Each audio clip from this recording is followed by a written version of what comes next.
Voici le chat botté, raconté par le site mondedespetits.fr. Un meunier ne laissa pour bien à 3 enfants qu'il avait que son moulin, son âne et son chat. Les partages furent bientôt faits. Ni le notaire, ni le procureur n'en furent point appelés. Ils auraient eu bientôt mangé tout le pauvre patrimoine. L'aîné eut le moulin, le second eut l'âne, et le plus jeune n'eut que le chat. Ce dernier ne pouvait se consoler d'avoir un si pauvre lot. « Mes frères, disait-il, pourront gagner leur vie honnêtement en se mettant ensemble. Quant à moi, lorsque j'aurai mangé mon chat et que je me serai fait un manchon de sa peau, il faudra que je meure de faim. » Le chat, qui entendait ce discours, mais qui n'en fit pas semblant, lui dit d'un air posé et sérieux. « Ne vous affligez point, mon maître. Vous n'avez qu'à me donner un sac et me faire faire une paire de bottes pour aller dans les broussailles.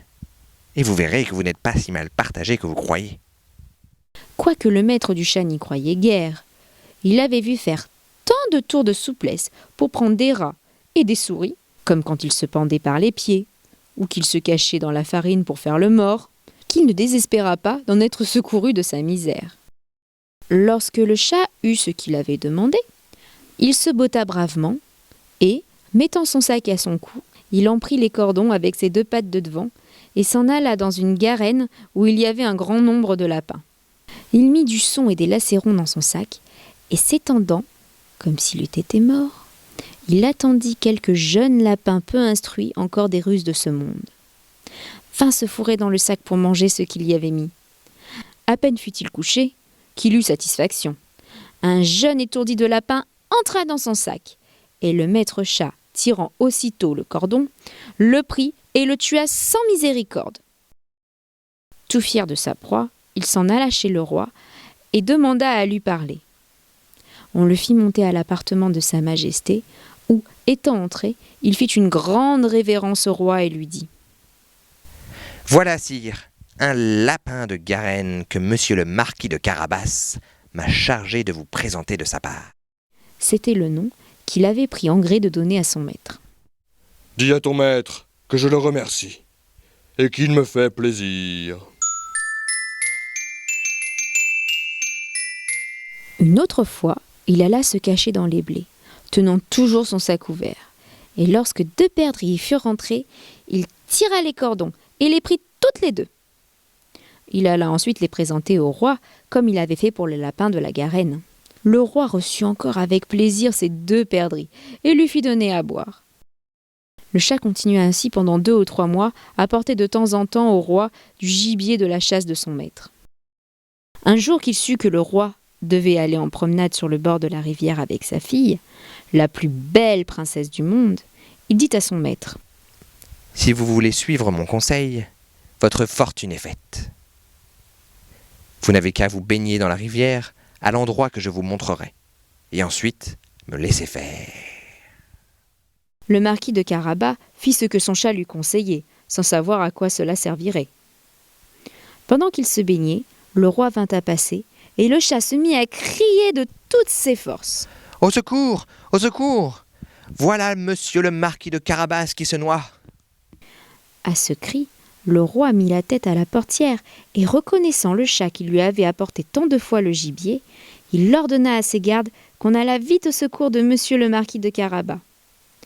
Pendant qu'on retirait le pauvre marquis de la rivière, le chat s'approcha du carrosse et dit au roi que dans le temps que son maître se baignait, il était venu des voleurs qui avaient emporté ses habits. Quoiqu'il eût crié aux voleurs de toutes ses forces, le drôle les avait cachés sous une grosse pierre. Le roi ordonna aussitôt aux officiers de sa garde-robe d'aller chercher un de ses plus beaux habits pour monsieur le marquis de Carabas.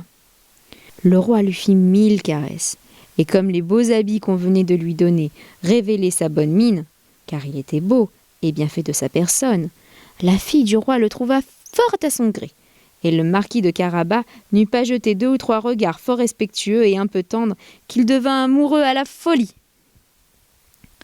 Le roi voulut qu'il montât dans son carrosse et qu'il fût de la promenade. Le chat, ravi de voir que son dessein commençait à réussir, prit les devants et ayant rencontré les paysans qui fauchaient un pré, il leur dit Bonnes gens qui fauchez, si vous ne dites pas au roi que le pré que vous fauchez appartient à monsieur le marquis de Carabas, vous serez tous hachés menus, comme chair à pâté. Le roi ne manqua pas de demander au faucheur à qui était ce pré qu'il fauchait. Ouais, Dieu, c'est un monsieur mort qui te carapace. Dirent-ils tous ensemble, car la menace du chat leur avait fait peur. Vous avez là un bel héritage. Vous voyez, sire, Répondit le marquis. c'est un pré qui ne manque point de rapporter abondamment toutes les années. Le chat, qui allait toujours devant, rencontra des moissonneurs et leur dit « Bonnes gens qui moissonnez, si vous ne dites pas que tout ce blé appartient à monsieur le marquis de Carabas, vous serez tous hachés menus comme chair à pâté. »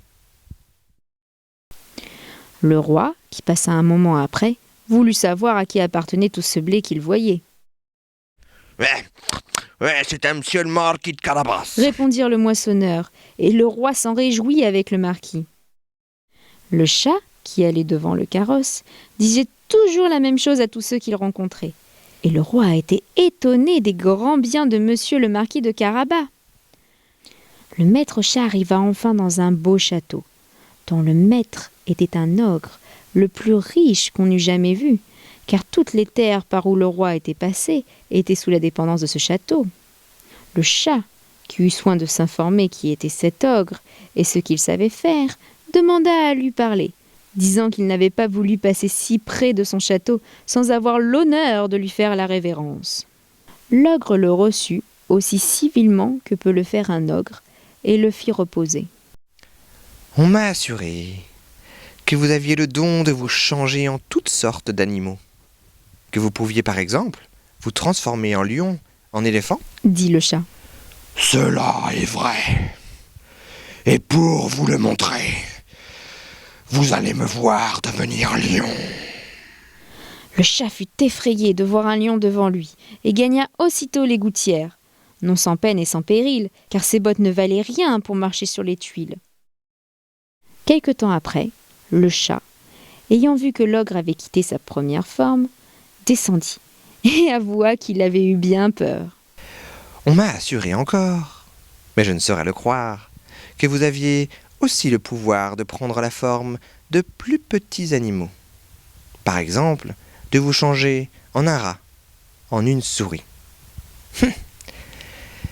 Je vous avoue que je tiens cela tout à fait impossible. Impossible.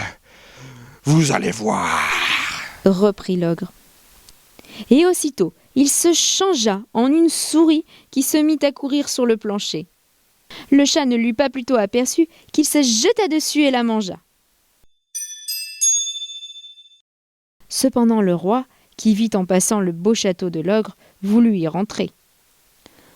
Le chat, qui entendit le bruit du carrosse qui passait sous le pont-levis, courut au-devant et dit au roi : « Votre Majesté soit la bienvenue dans le château de monsieur le marquis de Carabas. » Comment, monsieur le marquis ? s'écria le roi. Ce château est encore à vous.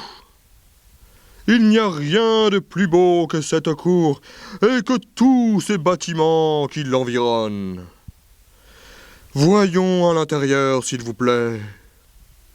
Le marquis donna la main à la jeune princesse, et suivant le roi, qui montait le premier, ils entrèrent dans une grande salle où ils trouvèrent une magnifique collection que l'ogre avait fait préparer pour ses amis, qui devaient venir le voir ce jour même. Mais ils n'avaient pas osé rentrer, sachant que le roi y était.